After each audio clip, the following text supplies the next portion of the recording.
ujumbe wa Waziri wa Uchukuzi Mheshimiwa Profesa Makame Mnyaa Mbarawa mbunge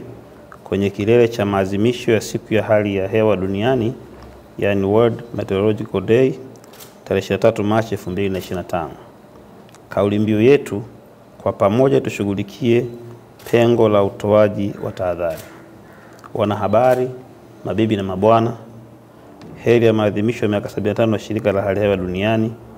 Siku ya hali ya hewa duniani inasherekewa kila mwaka ifikapo tarehe 23 Machi kuadhimisha kuanzishwa kwa shirika la hali ya hewa duniani WMO tarehe hii mwaka 1950. Siku hii inaangaza mchango muhimu wa taasisi za hali ya hewa katika usalama wa ustawi wa jamii. Kauli mbiu ya siku ya hali ya hewa duniani ni pamoja tushughulikie pengo la utoaji wa tahadhari. Kauli mbiu hii inasisitiza umuhimu wa juhudi za pamoja kuhakikisha kuwa mifumo ya tahadhari inamfikia kila mtu, hivyo kuboresha ustahimilivu wa jamii dhidi ya matukio ya hali ya hewa yanayosababishwa na mabadiliko ya hali ya hewa na tabia nchi. Kauli mbiu hii pia inasisitiza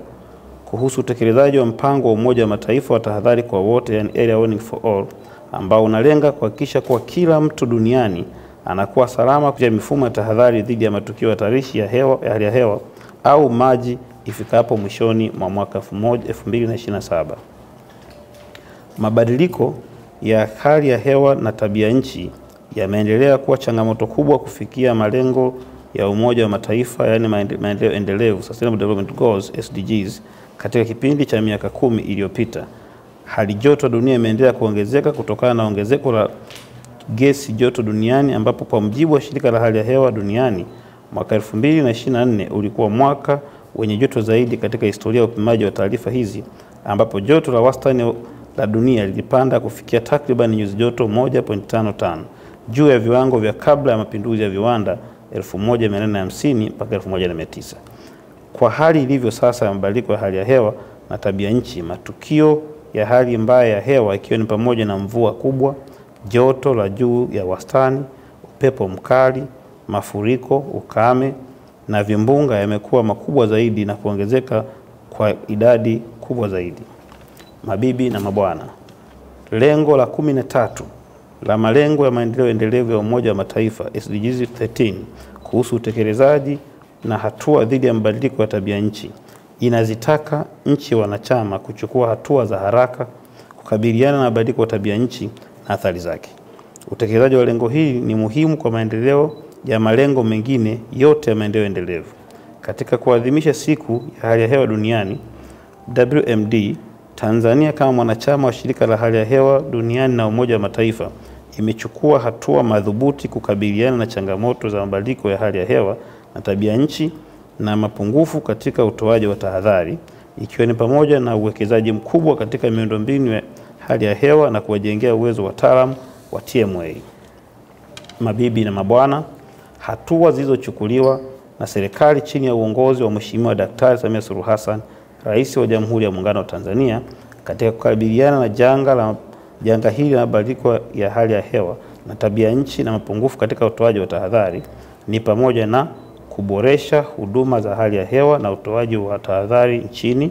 Uboreshaji huu pia ni sehemu ya utekelezaji wa ibara ya 59J ya ilani ya uchaguzi ya chama tawala, yani Chama cha Mapinduzi, inayotaka serikali kuimarisha miundombinu ya hali ya hewa na ile ya utoaji wa tahadhari katika Jamhuri ya Muungano wa Tanzania.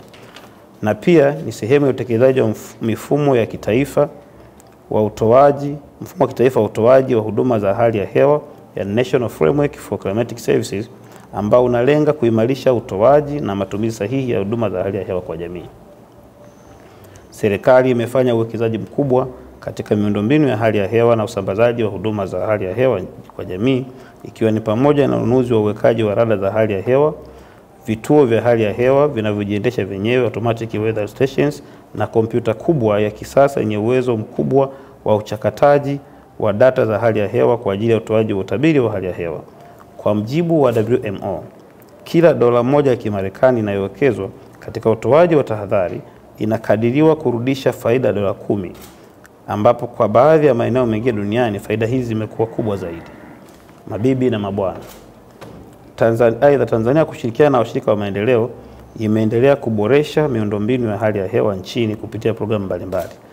Mojawapo ya programu hizo ni utekelezaji unaoendelea wa mradi wa Systematic Observation Financing Facility, yani SOF, wenye lengo la kuboresha miundombinu ya hali ya hewa nchini.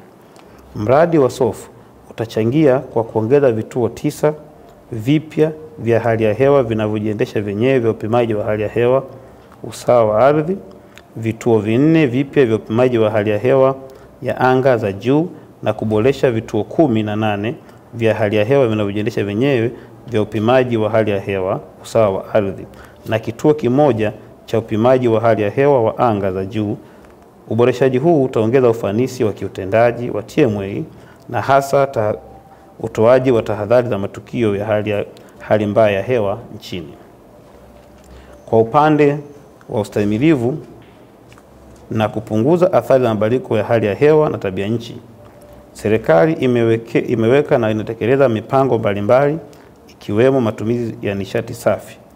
Kwa kuzingatia mahitaji ya huduma za tahadhari kutokana na kuongezeka kwa matukio makubwa yanayosababishwa na mabadiliko ya tabia nchi,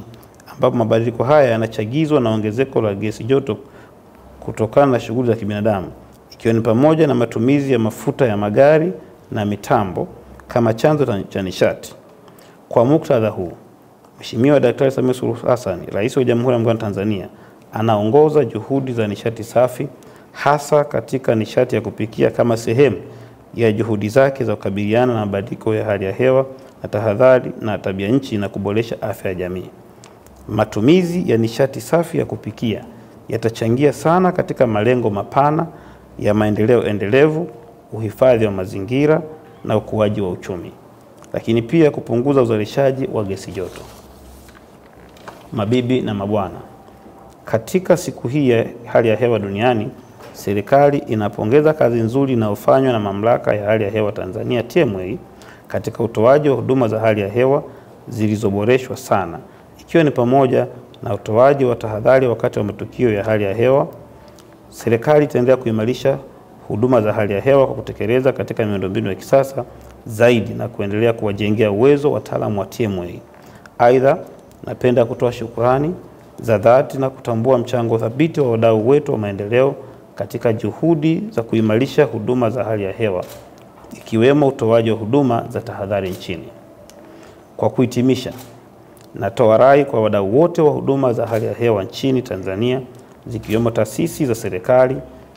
sekta binafsi, sekta ya elimu na umma kwa ujumla,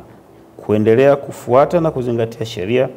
ya Mamlaka ya Hali ya Hewa Tanzania namba 2/2019 na kanuni zake, kujumuisha taarifa na huduma za hali ya hewa katika kupanga,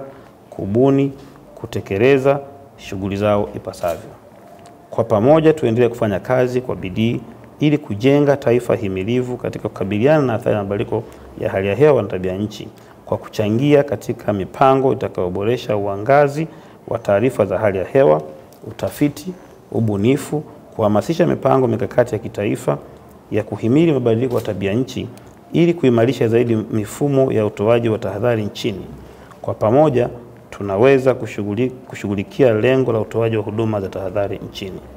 Nawatakia sikukuu njema na mafanikio katika kuhitimisha siku hii ya hali ya hewa duniani. Kwa pamoja tushughulikie pengo la utoaji wa tahadhari siku ya hali ya hewa duniani 2025. Imesomwa nami David Mwakiposa Kienzile, naibu waziri wa uchukuzi, kwa niaba ya Mheshimiwa Profesa Makame Mnyambarawa, mbunge, waziri wa uchukuzi, Jamhuri ya Muungano wa Tanzania.